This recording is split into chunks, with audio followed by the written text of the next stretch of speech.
Hello and welcome back to Earth of Mystery. Today we will be going over the incredible yet terrifying survival story of Yossi Ghinsberg, a man searching for an adventure, though he ended up finding a little more than he was bargaining for. If you enjoy viewing or listening to this type of content from the comfort of your home or setting, please like and subscribe to the channel so you don't miss any of our future content.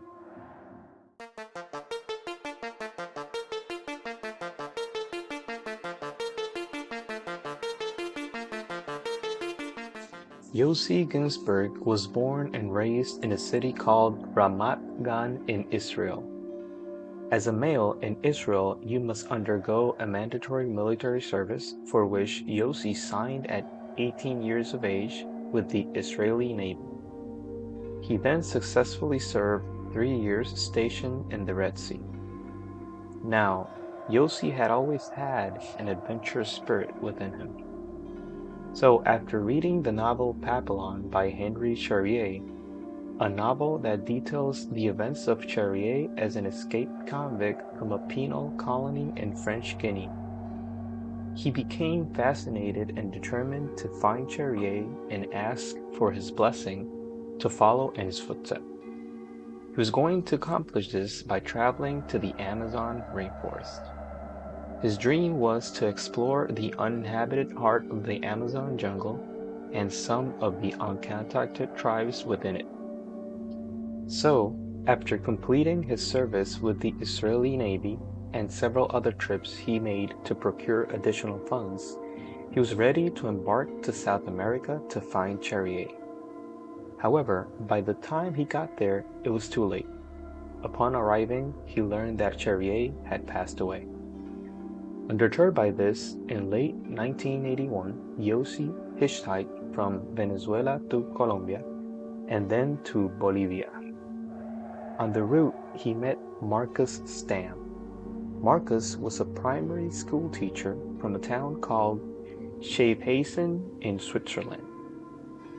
Sharing more about Marcus.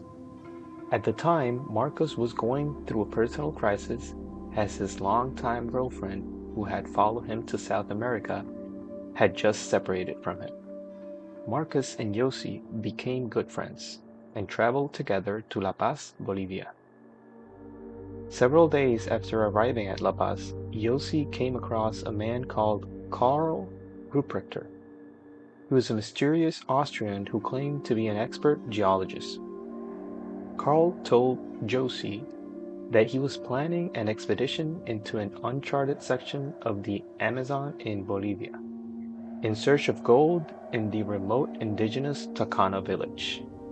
The Tacana people are an ethnic group who live in the Beni department of Bolivia. In the following days after meeting each other, Karl shared stories about visiting different indigenous tribes hidden deep in the Amazon rainforest, and many tales of gold and riches. Karl was so convincing that Yossi thought this was the opportunity of a lifetime. Not only did he come across an experienced geologist, but he also would have the opportunity to travel through uncharted areas of the Amazon, which was actually his intention from the start. So he practically begged Karl to take him and his friends on the trip. When Karl agreed, Yossi then persuaded Kevin Gale to join them on the trip. Kevin was an American photographer from Oregon, and they had also met on their traveling journey. Kevin was about to fly back to the US to spend Thanksgiving with his parents, but decided to join Yossi and return to his parents for Christmas instead. From here on, the three of them, Yossi, Kevin, and Marcus, joined Karl in the trip of a lifetime. Or so they thought, without having much interaction with one another, other than the time they had shared after meeting a said trip. They traveled together by plane to Apolo, La Paz. From there, they traveled down to the Tuichi River, and then to a village called Asairamas, at the confluence of the rivers Tuichi Asairamas. The group began moving up the Asairamas River and across the mountains on their way to Karl's acclaimed destination with promises of gold. After packing some essential supplies and with Carl leading the way, they headed deep into the Bolivian section of the Amazonian rainforest, away from civilization. The plan was to travel as light as possible, so the only food provisions they carried with them were rice, beans, and salt. The rest they would get at the jungle by killing animals they encountered. There was animal life everywhere around them, including birds, monkeys, spiders, snakes, and a myriad of insects. One of the first shocking things that the group encountered was when Carl killed a monkey and then gruesomely started eating it. It was barbaric. After several days of travel through the deep and rugged Amazonian rainforest, they were starting to run out of food. This was starting to cause concerns amongst them, since they were expecting to be at their destination by now, and was already starting to stretch, and with each passing hour they were getting weaker and weaker. At this point, they had to rely only on eating animals from the rainforest. By now, they had eaten monkeys several times, to the point that Marcus was fed up and had refused to eat them anymore. Because of this, he grew physically weaker than the others. Throughout this ordeal, Marcus was having trouble keeping up with the pace of the group. He stated that he had tremendous pain in his feet. Initially, the group didn't really take him seriously because ever since the trip started, Marcus tended to complain about almost everything. However, in adding to Marcus's problems, he had actually developed an infection known as trench foot. Trench foot is damage to the skin due to prolonged exposure to moisture and unsanitary conditions. This can lead to skin and tissue breakdown, which then increases the risk of infections. After several additional days walking endlessly without reaching any real destination, Marcos was in severe pain and could not walk any further. So they decided then and there that they would need to return to civilization as quickly as possible. At this point, tension was really high between the four men. They were exhausted, weak, hungry, and distraught that they weren't able to find what they were looking for and had to give up. So when they arrived to the Asairamas, and given Marcus's condition, they had two options.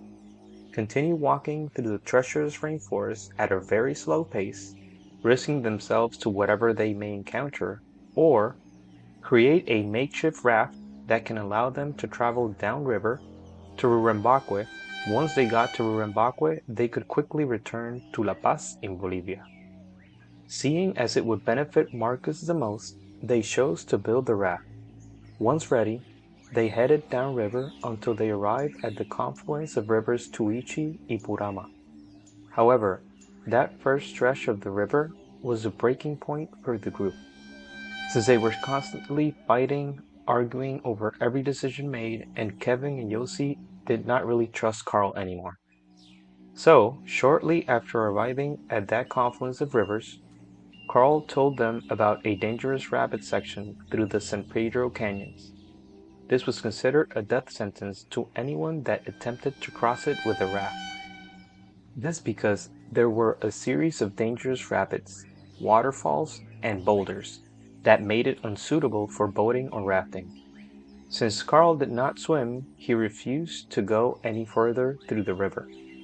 After discussing their options, the new plan was that Carl and Marcus would travel on foot up the Ipurama River to Ipurama village, near the river's source, and then return to Apollo, while Kevin and Yossi would continue rafting down the Tuichi River through the rainforest that joined the Beni River upstream to Rurembacque.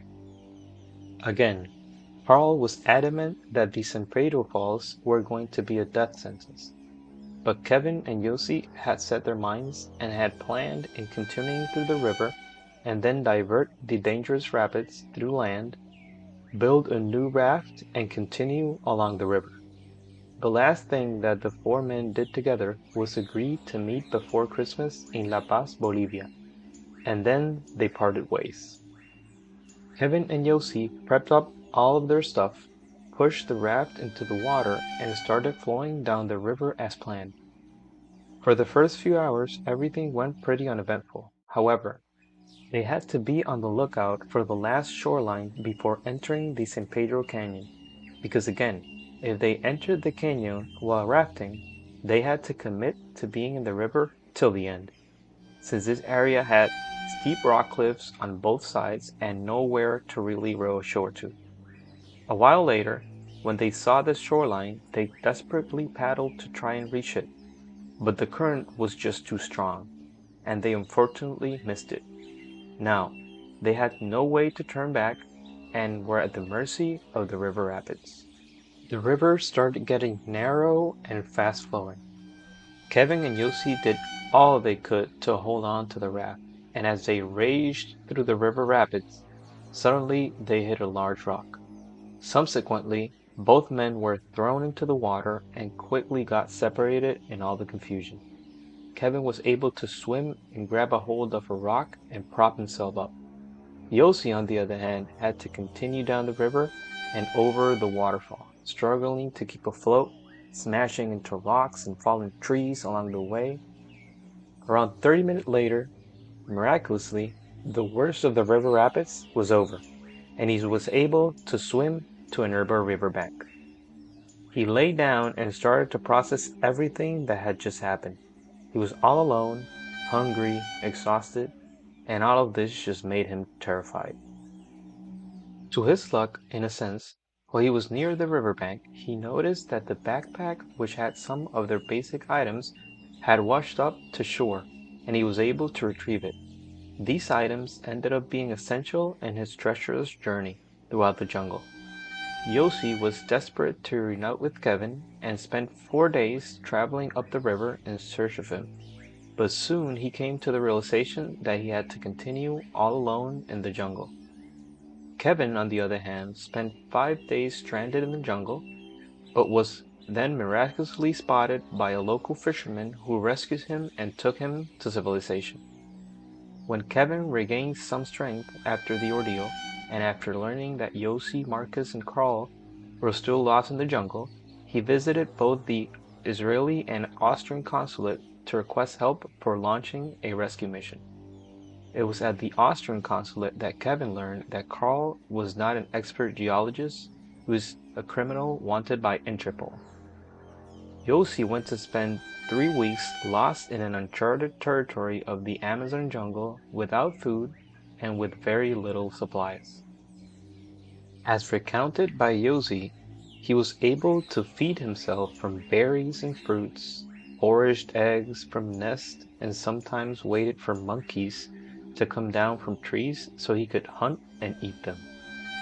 He was extremely weak, and his feet began to rot from fungi. The fact of being lost, hungry, weak, and totally alone was not all Yossi had to face. He said the nights, without a doubt, were the worst part of the ordeal. As the sun sets and darkness descends, there is no light whatsoever. The canopy swallows the stars and the moon, and the darkness is consuming. At night, all the noises emerge, the roars, barks, and calls from animals. Things are moving around. It was simply horrifying, and he had no fire or gun to protect himself. One of those restless nights, Yossi was awoken by rustling of leaves and bushes.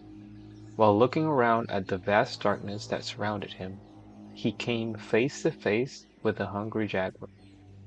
Quickly, and from the little supplies that he had, he managed to find a can of mosquito repellent and a lighter, from which he improvised a makeshift flamethrower and was able to fend off the jaguar. In the second week, there was a flood in the area, from which he almost drowned.